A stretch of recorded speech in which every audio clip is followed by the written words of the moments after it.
As Alice said, I am Misty Espinosa. A little bit about myself. I have just completed my master's degree from Regent University in educational therapy. With that, basically the short version of that is I teach and work with kids who learn differently. So without any further ado, let's talk about that. Understanding learning differences. So you hear a lot of terminology for what a learning difference is. Some people say learning disability, learning difficulty, learning variability, learning difference. It is more appropriate these days to call it a learning difference. We don't want to use the word disability anymore. So what is a learning difference, and aren't we all different anyways? Yes, we are. According to the Interagency Committee, a learning disability is a generic term that refers to a heterogeneous group of disorders manifested by significant difficulties in the acquisition and use of listening, speaking, reading, writing, reasoning, and mathematic abilities or social skills. These disorders are intrinsic to the individual and presumed to be due to the central nervous system dysfunction.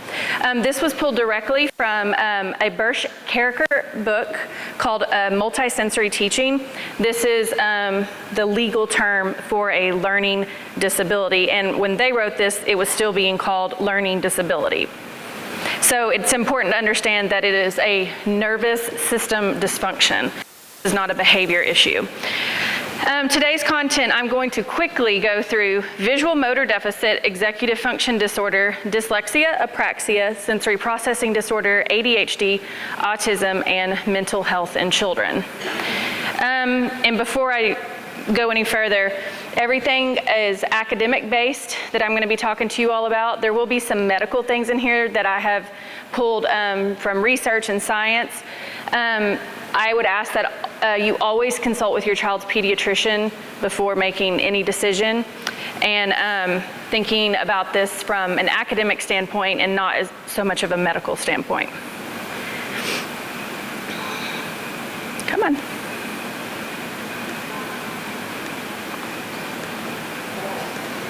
Alice, it's not clicking.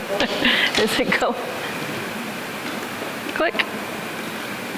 There it went. It just wanted you nearby. Okay, so we'll start with what is a visual motor deficit. Visual perception is viewed as information processing task involving the reception, organization, and assimilation of visual information in the central nervous system. An inability to process information that's gathered through visual means. It doesn't necessarily mean that they have a vision problem. It means that their brain is having a hard time processing what their eyes are seeing. The eyes are controlled by 6 ocular muscles that move in all directions. So perfect vision is, as you know, 20/20. However, the muscles of the eyes must function correctly. If your muscles in your eyes do not work in unison, it will become difficult for a child to comprehend what they are seeing. I have a nifty little brain that my then 10-year-old daughter made in science camp. It's so cute. And she wore it like this. And it would be like that. So that is how your brain sits in your head. Your occipital lobes, right here, no, have it backwards. Your occipital lobe, the back, that's where your vision processing is coming from. So visual motor movement is the eye's ability to follow a moving object smoothly. Oop, it doesn't like when I click certain places. Like the arrow? Oh, there it went. Okay, thank you. And this is some of what I just said. So what does this look like in life and learning for these kids? Handwriting is a big struggle for them. They're going to have really poor motor planning. Sequencing is hard for them. You might see letter reversals. A lot of times we like to say, oh no, my child has dyslexia. They reverse their letters. That doesn't really mean that. And a lot of times it could be from something else underlying, which could be a visual motor integration. Inability to copy from a board. That's a big one. That is a tough task for some kids to look at a board and copy what they see. And a lot of the times it's because the eyes are not comprehending, the brain is not comprehending what the eyes are seeing. And then closing one eye to read, holding a pencil too tightly, becoming disoriented with directions, and complaining with eye pain. Push the arrow, you said?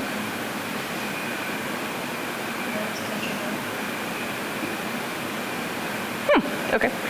So possible treatments for this. Again, always contact your child's pediatrician first about a possible referral to a licensed visual therapist or occupational therapy has yielded positive results. I did pull that straight from a resource that had done several studies on different types of therapy, and I didn't want to bore you all with listing all those different therapies, but occupational therapy yielded the best results in this. Practices at home using wide-lined paper, raised line paper, that's a really good one if you can find those. The paper actually, the lines are actually three-dimensional and they can feel them as they're moving and writing. They can feel the bumps as they're going over them. Listening to stories on tape, love doing that. Allowing the child to dictate while the parent writes. That's something we practice in our home a lot. If you're wanting to make sure your child's getting the content across, sometimes it's okay to write for your child. Like sometimes their assignments may get pulled back a little bit because they can't get it on paper, but they have all the right information in their brain. Tracking tools for reading, that could be like a tracer or a color overlay to pull down as they're reading. And then playing games that have a strong premise on visual motor and memory. Memory is that's a good game for them. And then computer programs that aid with writing.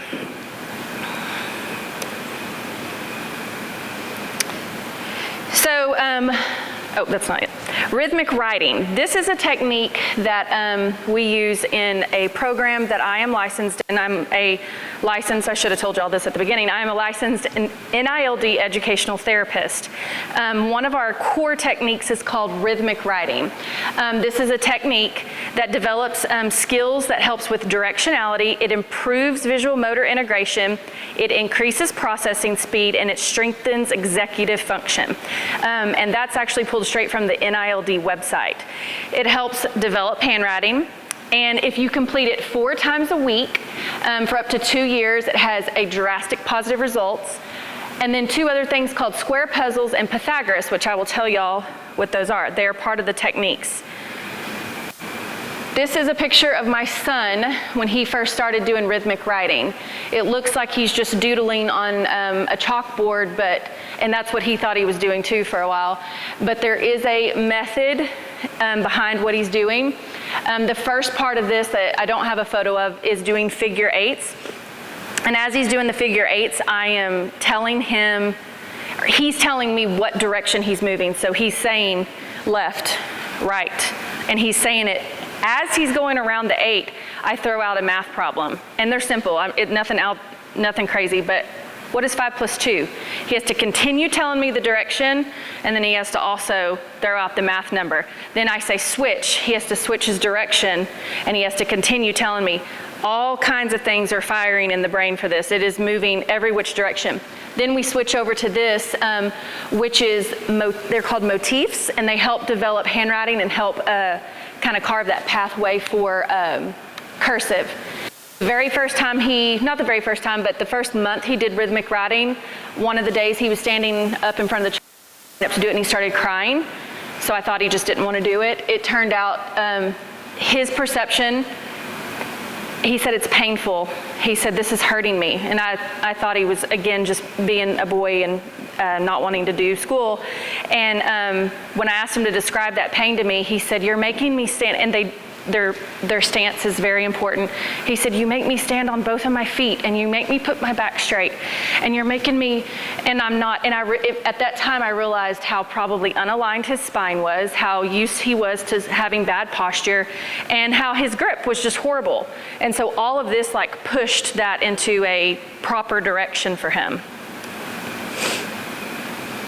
Moving into executive function, this is a set of interrelated processes that control impulse control, organization, moving between tasks efficiently, and working memory. So this is a big one, and it's oftentimes confused with ADHD, and sometimes they overlap. Our neurological implications. The controls are located in the frontal lobe of the brain. So that's that part of the brain. We have what's called an oops center in our brain, and I will mispronounce that if I say that, but it's called the oops center. And it helps us to anticipate risk and inhibits the inappropriate and the detrimental behavior that some people are able to distinguish from don't do that, or yes, this is safe to do. Executive function disorders are completely neurological. They are not bad behavior. That's really hard to judge and determine. We all know our own children best, so we definitely can tell in our own children, okay, this is not behavior, there's something else going on. A lot of times at schools, maybe with teachers, when they're getting to know your child, that's going to be a little bit harder for them to determine what it is going on. In the frontal lobes will interrupt executive function. So this little part of the brain, well, big part too, if there is a tiny little glitch in that, it interrupts all of those things that are happening, which can cause really big problems for kids. fMRI scans have shown that certain neurological functions, including emotional processing, cognitive appraisal systems, do not develop until puberty. So sometimes it is kind of just, waited out game, because that prefrontal lobe continues developing for quite a while, and in boys even longer. Other studies have indicated that gray matter in the prefrontal cortex increases in volume during the childhood, including the preschool years. There's a big jump in the preschool years of this. Same studies have shown that white matter in the frontal area. Some researchers do suggest neurofeedback. I don't have personal experience with that. I have heard I've had students that have gone through it. I've heard positive and negative, so that would be something that you would have to research and see if it's right for your child. And then NILD, educational therapy, which is what I was telling you about on the last difference. With NILD therapy, these are all the techniques that work for executive function. Analogies, proverbs, tangrams, square puzzles, Pythagoras, auditory memory training exercises, rhythmic math block, dictation and copy. Those are all the things that we go through in educational therapy. I try to get all that in one therapy session if we can, but each one of those helps in the executive function. Pythagoras is one of my favorites. I've even done that one on my husband, and it's pretty good. They really have to plan on how to make a bigger shape out of smaller shapes, but they have to pre-plan for it, and it's quite tricky. And when they're doing it, there is so much thinking involving and crossing the midline. That one's one of my favorite techniques. Oh, and there he is doing it. So on this side, he's doing Pythagoras. So he's given the picture. He has the smaller shapes at the top, and he has to make the larger shapes. He has to manipulate the shapes and figure out how they work together to create the bigger one. And then on the far picture, he has to create an abstract design based off of one that was flashed in front of him. So that one's a pretty neat one as well. But Pythagoras is my favorite because the brain muscles are really using in that. And when I was going through training in it and they gave them to us to do, I was stumped on a lot of them. Dyslexia, the most commonly diagnosed learning disability. And we could do a whole other series on just dyslexia alone. So I will talk quickly, but I'm going to give you guys information to contact me if you have more questions in detail about these. I wanted to start with what dyslexia is not, because there's a lot of myths and a lot of bad information about dyslexia. Dyslexia is not your kid writing letters backwards. I get that a lot. Misty, can you please help my kid? They're writing their letters backwards. And I always say, okay, what else are they doing? I don't know, that's it. Well, they're probably fine. Writing their letters backward doesn't mean they don't have it. I mean, they might still have it and do that, but that is not like an indicator of they have dyslexia. Dyslexia is not a vision problem. I have heard from people saying, try these eye specialists, it will help them with dyslexia. It probably doesn't hurt them, but it's not gonna have anything to do with dyslexia. Laziness, that's a frustrating one because they're not lazy, they're actually trying harder than most people. Stubborn with reading and writing, it's hard for them. They're not being stubborn, they're in pain. It's hard for them. Curable, it is not curable. It does not present itself until around 2nd grade age. That one is the one that makes me the most furious of all. It presents itself very early. You can see it as young as age 4. It's just picking through the pieces of still watching them develop to see, are things changing? But there are markers that are already there by age 4. The public school system does not start testing until 2nd grade, so I think that's where the confusion comes in of, oh, you can't see it until 2nd grade. No, you can see it before, but state laws mandate that testing can't happen until then. And then a medical diagnosis. Your child's pediatrician doesn't diagnose dyslexia. Now they can definitely tell you, okay, these are markers, let me refer you on to this person, but it's not a medical diagnosis that your child's pediatrician is gonna, write something on the prescription pad for you. The official definition, dyslexia is a language-based learning disability characterized by difficulties with decoding words, fluent word recognition and reading comprehension skills. So what does all that mean? It is a phonological deficit. That's the underlying cause. That is the foundation of what dyslexia is, a phonological deficit. It's a struggle to connect speech to letter sounds, and there is a difficulty in rote memorization and rapid word naming.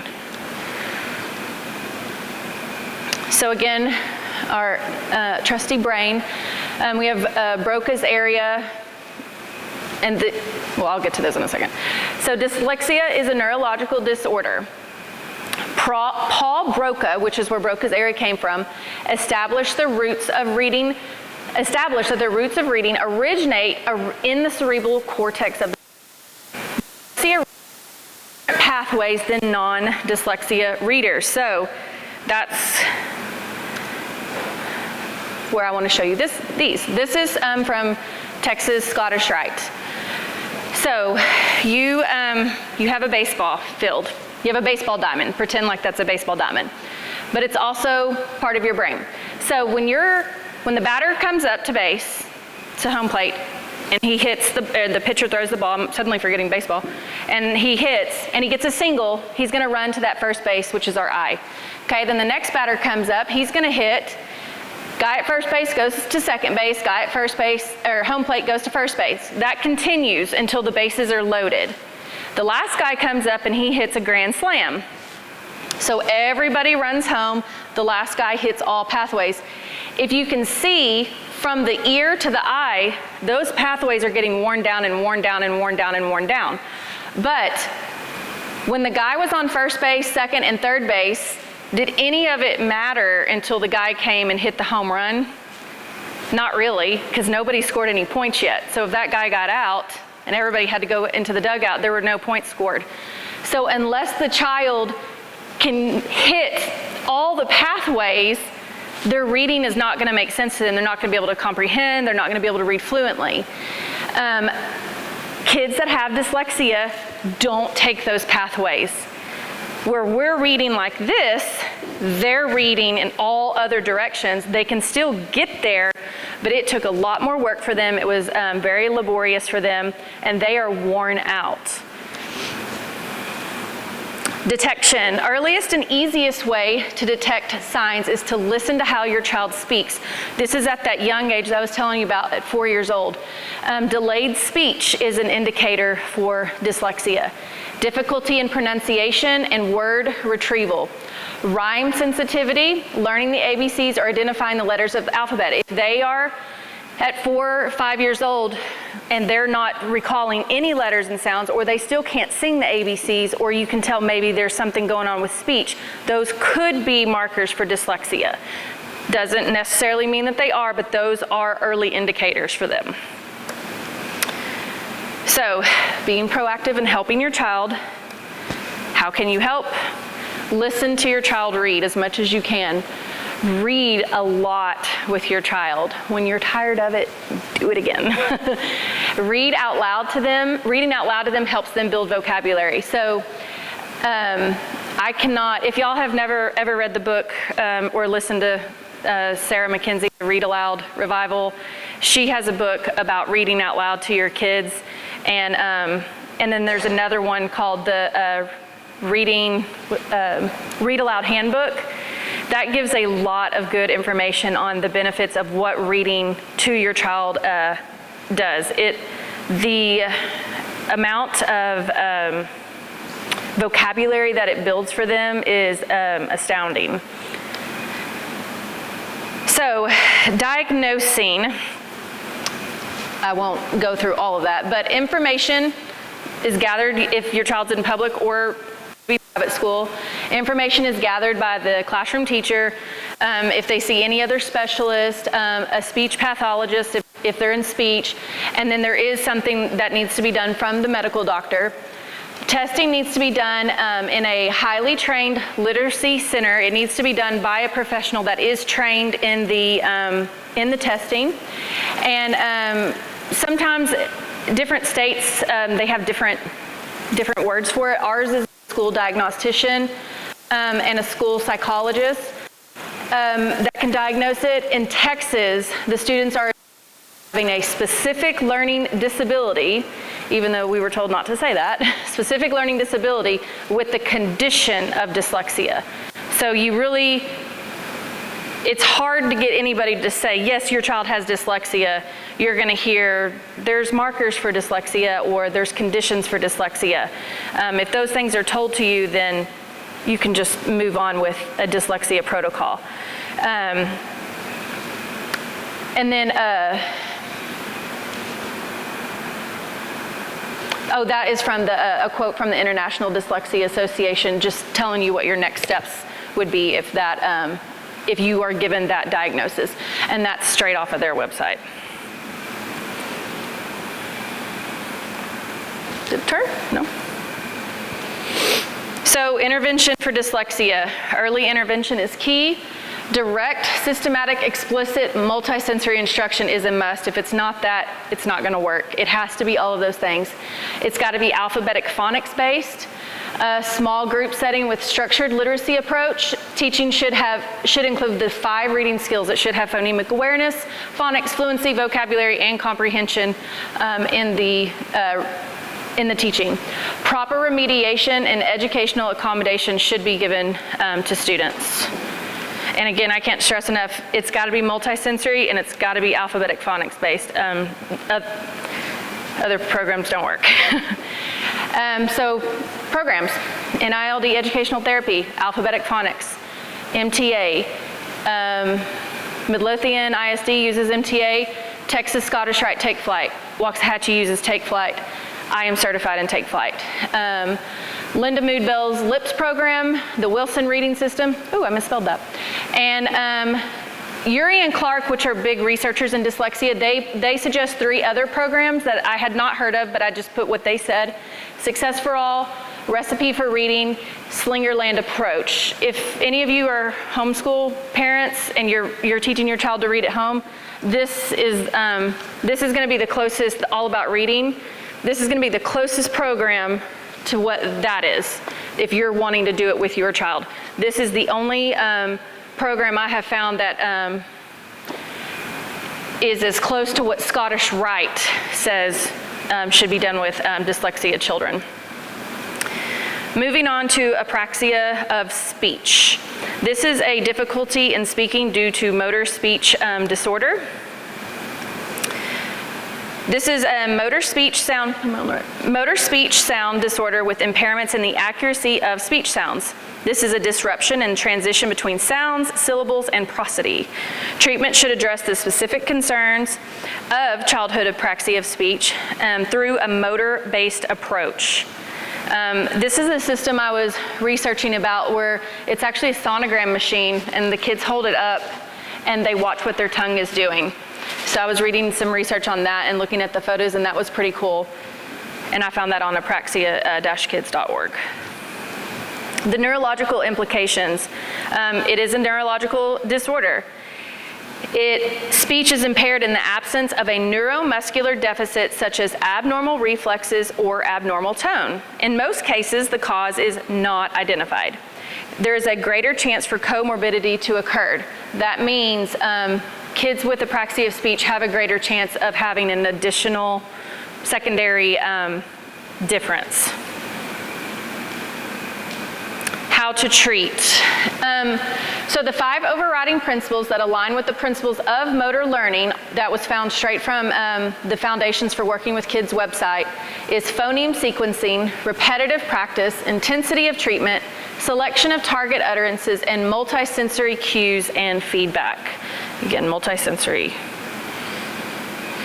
Treatment should always include complete vowel inventory. There's an order to which they do that, and they should maintain that order. Treatment should focus on increasing vowel accuracy, language goals, phonological awareness. It will address prosody.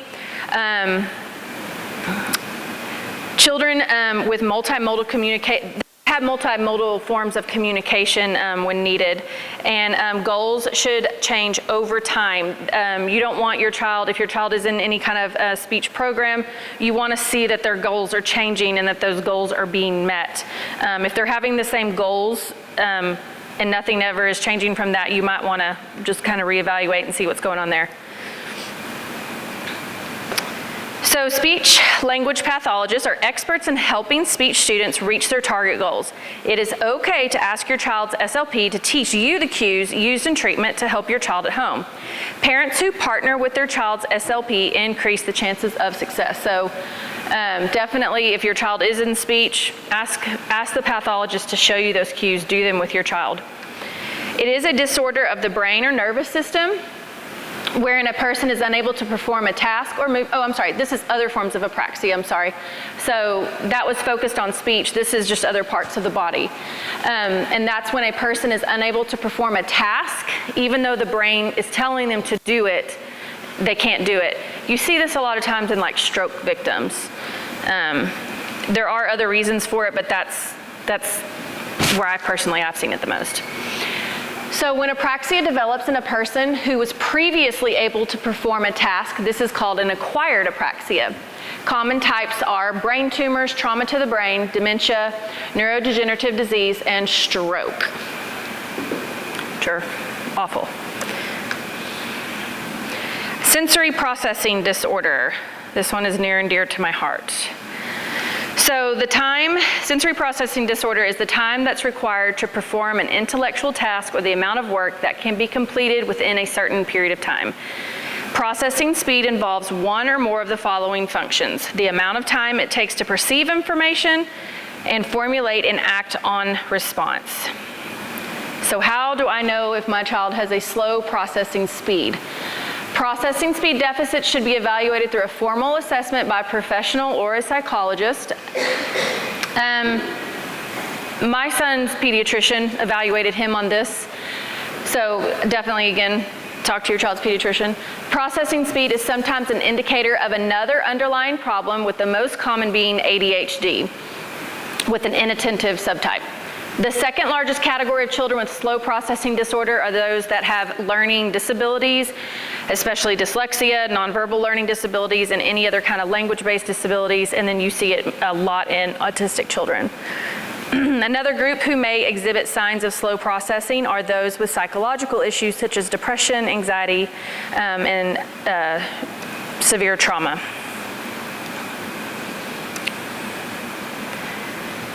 So verbal processing.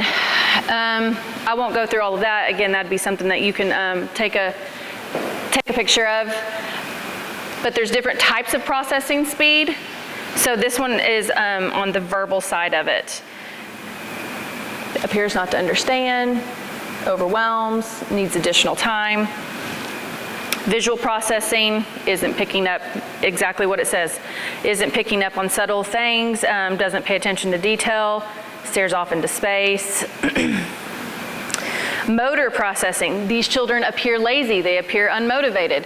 They act tired even after sleeping all the way through the night and sleeping fine. Slow, fine motor abilities. Writing is going to be a big indicator on this.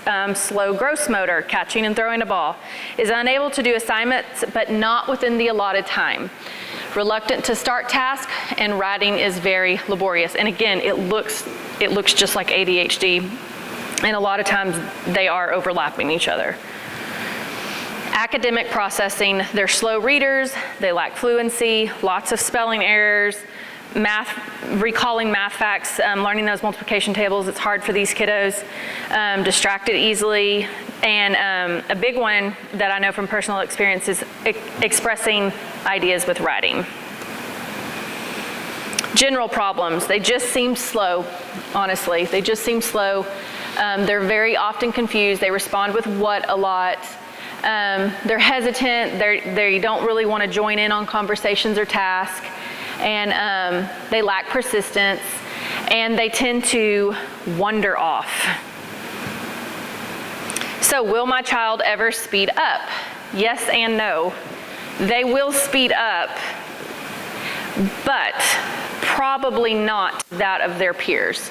They will, over time, you will see the growth in your own child, but when you see a 17-year-old next to your 17-year-old, you may still notice differences in the two children.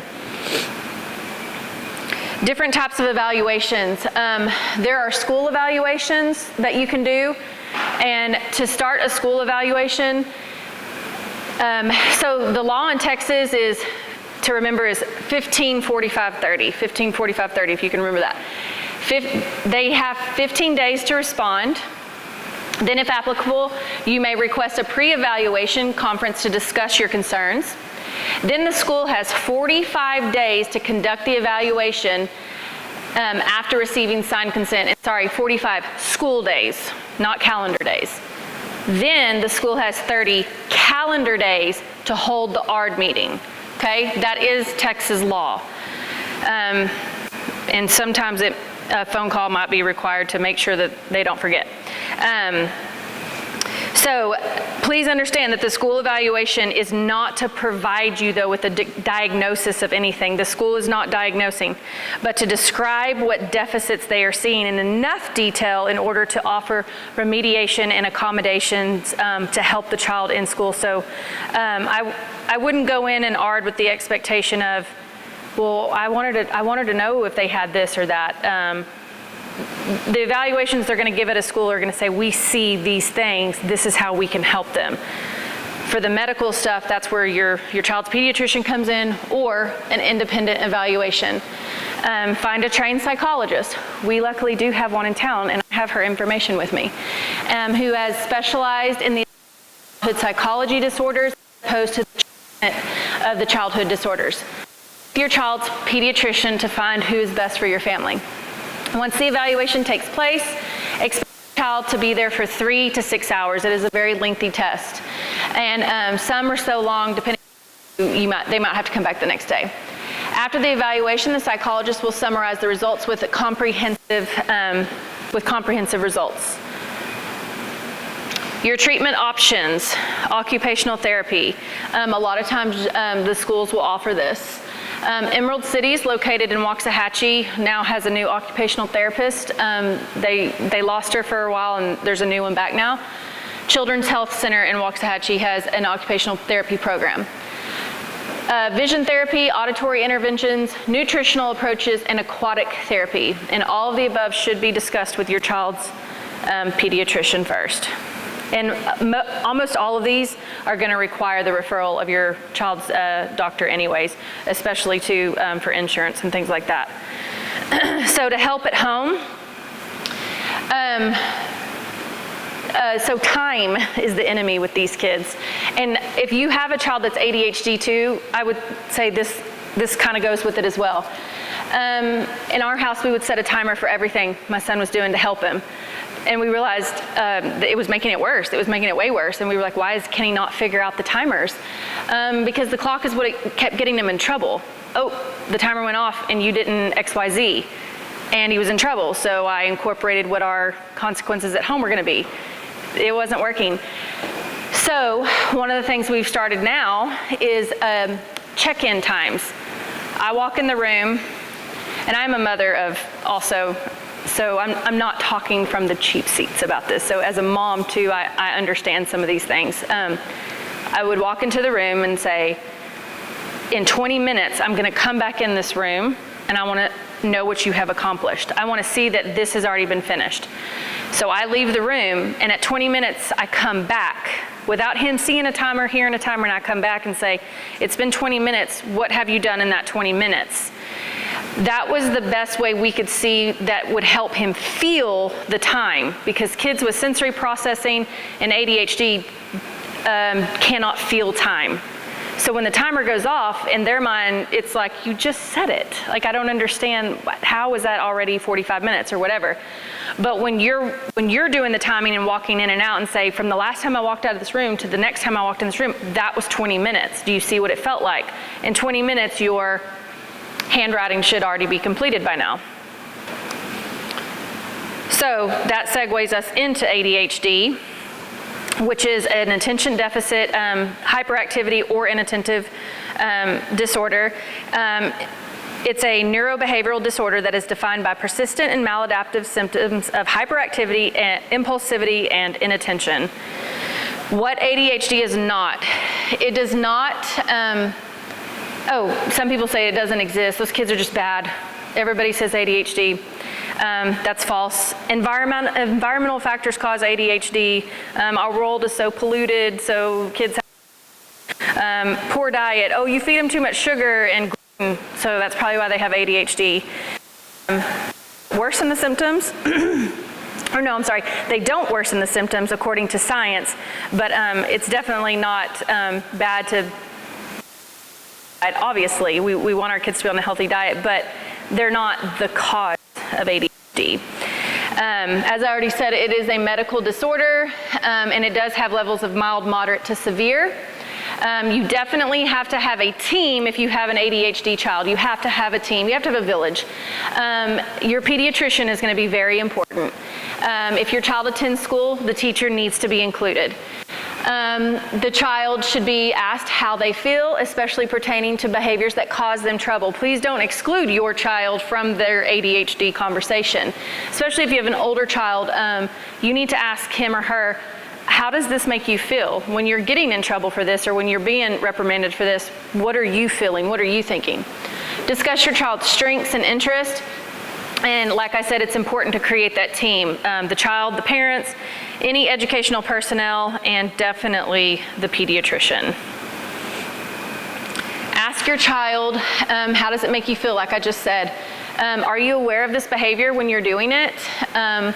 When you feel like you cannot focus, are you thinking of other things? Or if so, what are you thinking about? Are you just in La La Land? Sometimes I go to La La Land too. That's kind of how I talk with my kids about it. Like, it's okay, sometimes we all go to La La Land. And what are you interested in lately? What do you feel your biggest strengths are? What would you like to improve about yourself? What makes you proud of yourself? ADHD children hyper-focus on high interest things. So an ADHD child can actually sustain their focus longer than a non-ADHD person on a task that's of high interest to them. They can sustain it for incredible amounts of length. But the minute you take them off of the high interest and say, now it's time for math, or now it's time to do your chores, or now it's time for something you don't like, you're gonna lose them. And a lot of the times it's not, some of it I'm sure is a little bit of defiance, and there is, things that as parents we have to address, but they don't have the ability to initiate. So when you tell them, I need you to do the dishes for me because that's on your chore chart to do, and they walk up to the dishwasher and they're like, opening that dishwasher and pulling the drawers out, that is a hard task for them because it is off of their radar, that is not of their interest. And then when the dishwasher's open, they all of a sudden, not all of a sudden, they probably never knew, they don't know where anything goes. So, and there's a ton of stuff in there. There might be like 8 cups in there, but to them, there's 100 in there and they cannot put all those away. They overwhelm easily. So, creating goals. Create a list of goals with your child while also getting feedback from all those people on your team. Once the goals are agreed upon by the child and other members of the team, show the child how they will be implemented. Each broad goal should have a subset of target outcomes. A visual or chart for the goals is recommended. So here's an example. So say we want greater independence in self-care and homework. This would be true in my house. So that's your broad goal. So you're going to make some subsets of goals. Brushes teeth on school days without being reminded to do so. Puts on new, clean clothes every day. Puts homework back into folder after completion at least 3 times a week without reminders to go back to school or to go back to co-op. Respects when it is homework time. That we're not going to argue about it. We know that when the clock says this time, it's 4:30, this is when we're going to start homework time. Attempts work before asking for help. You're going to make these goals. If you have a child that is still younger and you need to turn these into pictures, I think that's a great idea. If you have an older and you have it typed out, that's fine. But you're going to show them, oh, look, you did this, so that's an award. You didn't do this, there is a consequence for that. And when I say consequences, I don't mean anything overly but just something small, something that gets their attention that makes them want to earn back those things. More treatment options, medication, behavioral therapy, psychotherapy, and family counseling. So, with medication, this is kind of the medical-y side of it, so talk to your child's pediatrician, please. There's 3 different types. Amphetamines are going to be your Adderalls. Your methylphenidates is going to be your Ritalins. So you have Adderall, Ritalin, and then from each of those, they all branch off into other different medicines. Focalin is becoming a pretty common one, and it is a branch of the Ritalin family. Dexedrine is a branch of the Adderall family. Amphetamines are going to be short-acting stimulants that work typically over 4 to 5 hours. Most patients take a second dose. So these are the kids that will take one in the morning at breakfast. They take another one at lunchtimes. Side effects may occur. Your Ritalin family, this is a central nervous system stimulant. Many are short-acting, but they do have extended releases and side effects may occur. Non-stimulant medications, that's going to be your Strateras and your Intunivs. These act on brain receptors which are said to improve memory, attention, and impulse control. Non-stimulants might be prescribed in addition to stimulants. So it is possible to have an Adderall, Ritalin prescription in addition to also being given Stratera or Intuniv. Research has shown that these types of medications might help on the core symptoms of ADHD, but they are not as consistent as stimulant medication are. In big bright letters, please contact your child's pediatrician if you have any medical or medicine questions. And if you choose to give your child medicine for ADHD, that pediatrician needs to remain in your life, or whatever pediatrician or system you choose. The pediatrician has to do an ongoing evaluation with the child, so it's not a put them on it and then take them off and then go find another.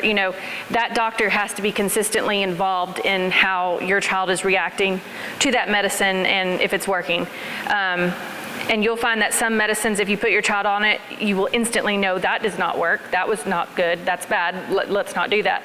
And that's when you need to immediately call your doctor and say, now and discuss that with your child's doctor.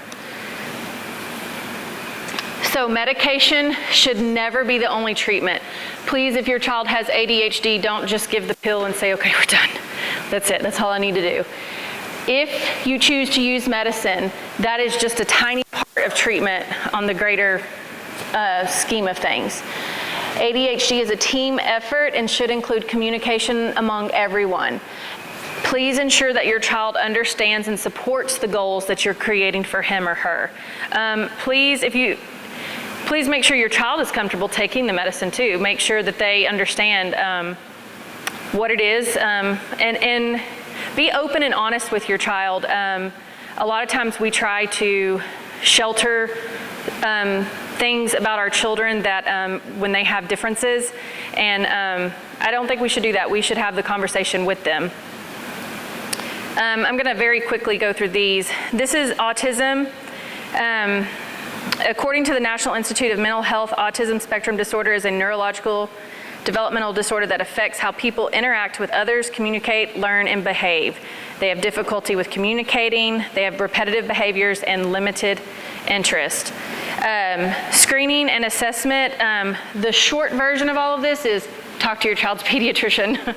And most pediatricians, when you're going in for them early checkups between 18 and 36 months, they're already doing screenings on your child. They'll be able to tell right away if there's markers. These are the different tests. I won't go through what those are, but if this is something that pertains to your family, these are the different types of tests that can help identify autism. Academic and behavioral treatments, again, NILD therapy, pivotal response treatment, applied behavioral therapy, which is what is known as ABA therapy. There's a location in Red Oak for this and Midlothian. I've had a student go through ABA therapy in addition to doing educational therapy, and he was probably my biggest 180. He did a complete turnaround, and it was amazing what his results were. Early intensive behavioral therapy, and then again, occupational therapy, Emerald Cities, and children's health. So, mental health in children. According to a study conducted by research at Johns Hopkins, 21.8% of U.S. children from ages 3 to 17 have more of the common mental, emotional, or behavioral conditions assessed. I won't go through all of that study. That's quite a bit, but the World Health Organization estimated that 1 in 7 10 to 19-year-olds experience mental health conditions that remain untreated. So the different categories of mental health are anxiety disorders and mood disorders. Anxiety disorders is going to be generalized anxiety, it's GAD, OCD, social anxiety disorder, PTSD, panic disorder, school refusal, which is not a mental disorder, but it is a very strong desire to not go to school, that it disrupts the family. Mood disorders are depressive and bipolar. Management of these would be cognitive behavioral therapy, and in the classroom or a learning setting, there needs to be protocols in place for these kids, and a ton of empathy, lots of empathy, flexibility, modifying their instruction, and creating a calm atmosphere for them and making them feel safe. This is a Venn diagram to show you how sensory processing disorder, anxiety, ADHD, how they all overlap. And that goes kind of with everything across this whole entire presentation, is many of these things overlap each other. Many of them look like each other. So that's why it's so important to have that team of all the people that are helping you with your child. So I've really kind of explained to you what NILD educational therapy is. Its underpinnings come from Lev Vygotsky, Jean Piaget, and Reuven Feuerstein. That's where it originated from. And it does work to improve brain function and helps with learning differences. We work on teaching kids how to learn, not what to learn. And I did go over all those techniques with you all earlier. The second program that I'm certified in and that I have been working with children in and have seen tremendous growth is Scottish Rite's Take Flight program. It was written by the Luke Waite Center for Dyslexia and Learning Disorders. Take Flight builds on the success of the 3 previous dyslexia intervention programs that were Alphabetic Phonics, the Dyslexia Training Program, and the TSRH program.